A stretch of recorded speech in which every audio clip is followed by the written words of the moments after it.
Біздің Тәуекелге 1,5 ай, бірақ қырқынан шықпай жатып, Тәуекел балапан арнасының көрермені болды.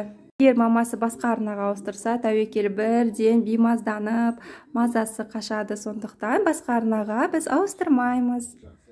Ал осы аралықта менің кішкентай ғана Тәуекелім өзінің сүйікті арнасын көріп жатқан кезде мен үлкен балаларымның таңғы асын дайындап және оларды сабақтарына жіберіп үлгеремін. Үлкен балаларым да балапан арнасын көріп өскен. Қазіргі таңда балаларымның тілі бейнелі, көркем, кейбір жағдайда әдеби тілде сөйлеп жатқанын көрген кезде таңырқай қарап қаламыз. Бұл әрине балапан арнасының тигізген септігі деп білемін. Кез келген ана секілді мен де балаларымның дамуына, болашағына, тәрбиесіне ерекше мән беремін.